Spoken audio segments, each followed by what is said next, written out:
Yo, what is good, everyone? Your boy Deke back again with another vid. We know there has been some big news that has dropped today with Kevin Colbert's press conference. One of the topics that he talks about is Big Ben's future with the Steelers. So, one side of it, I'm not too thrilled. I would have liked a more definitive approach with his answers in terms of saying, hey, 2021, we want Big Ben back. We're going to try to make it work one way or another. But to play devil's advocate to myself in a way, this is part of the negotiating process. You don't want to seem too committed. You kind of want to seem more aloof. You want to give no answers that nothing's guaranteed, because if you're Colbert, you're the Steelers organization, yeah, you want Ben back, but you're also probably trying to get Ben back on the lowest number that you can. So it's this back and forth game. We look at the top stories. Colbert gives lukewarm assessment. Colbert non-committal. Colbert does not commit to bringing Ben Roethlisberger back. The main quote that everyone's talking about right now, he says, as we sit here today, Ben is a member of the Pittsburgh Steelers. A lot of people are comparing that quote to what the Rams organization was saying about Jared Goff a week or two before they traded him. It's really like a no answer. I don't think you can really stretch it that far or make that type of reach. It isn't, I guess, the most satisfying answer if you're a Big Ben fan and you want him back. He goes on to say he reiterated to us that he wants to continue to play, which is a good thing. That's what Ben has pretty much been saying since the season ended. And then Colbert says, we told him we have to look at this current situation. I think that's pretty much what the Steelers organization, Rooney and Colbert, have said up to this point as well. So this isn't really anything new. Me personally, I would have liked some more hints as to Ben coming back in 2021, but like I said at the beginning, it's part of this back and forth negotiating process. But let's look at some of the other quotes that have come out of this press conference, and I would say actually these ones that aren't getting circulated around as much do point to Ben coming back a little bit more.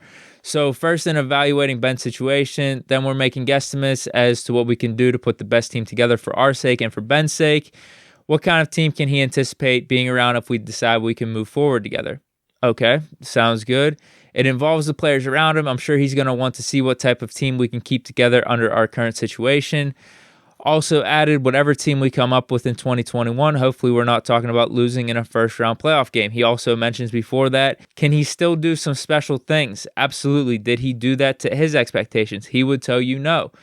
So I don't really think that's a bad thing either. We lost in the first-round playoff game. I don't think that's to anyone's standard. Big Ben, Steeler fans, Steeler Nation, Steelers organization. More Colbert. Ben Roethlisberger did a lot of really good things last year. We anticipate that he could still do really good things going forward. Hopefully we can figure out how to do what's best for the organization and for Ben. Hopefully he'll be able to see that. So with that all being said, if Big Ben isn't back next year, I think the Steelers are making a big mistake, because I'm going off the given that Ben is willing to restructure. Maybe that number isn't just to the Steelers' liking, and if that's the case, I do think it'll be a mistake not having Big Ben back for 2021. My point is this: 33 touchdowns, 10 picks, 3,800 yards. As you can see from these stats here, I posted on Twitter Big Ben's 2020 stats compared to Tom Brady's 2019 stats, along with Aaron Rodgers' 2019 stats. Bro, Ben's 2020 stats were better. And let's not forget, he had the worst running game in the league.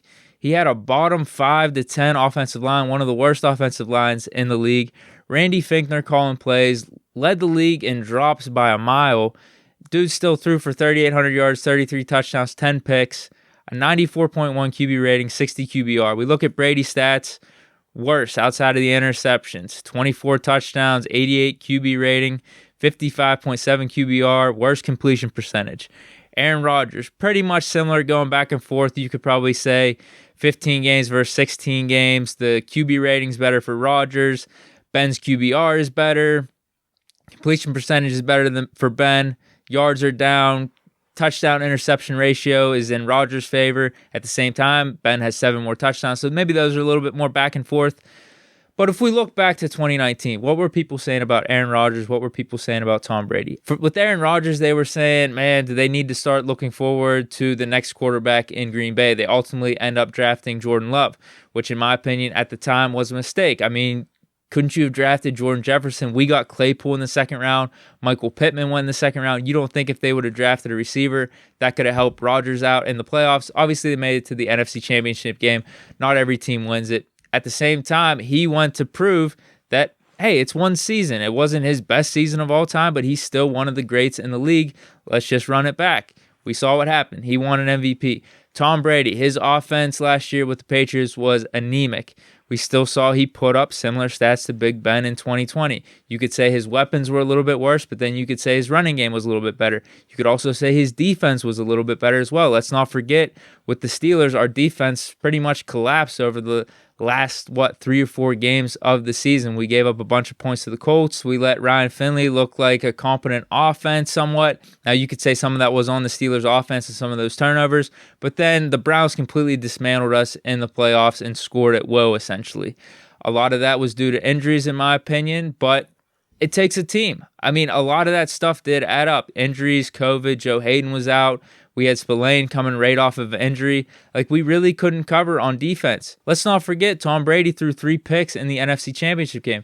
No one's talking about that at all. The Buccaneers defense stepped up, and then he eventually won the Super Bowl. But 3 picks in the NFC Championship game, a lot of the pundits out there, the stat pundits, oh, that's not good. Brady threw 3 picks.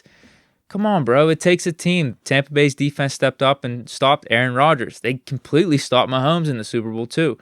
So it takes a team, and my point is, Ben, he had a pretty solid season, all things considering. First year coming back off this reconstructive elbow surgery that a lot of people thought was going to force him into retirement. So let's consider he has this full season under his belt, a full offseason to get back.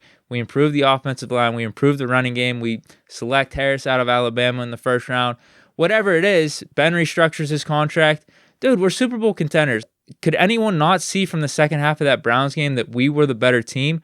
We were just way more banged up on defense, and we ran out of time. Way too many mistakes in the first half. We got to run it back with Ben. Look at some of these throws right here. I posted them to my Twitter account. Bring 7 back on the money. I don't think there's like 5 other quarterbacks that are making that throw in the league. And then we still got this one too.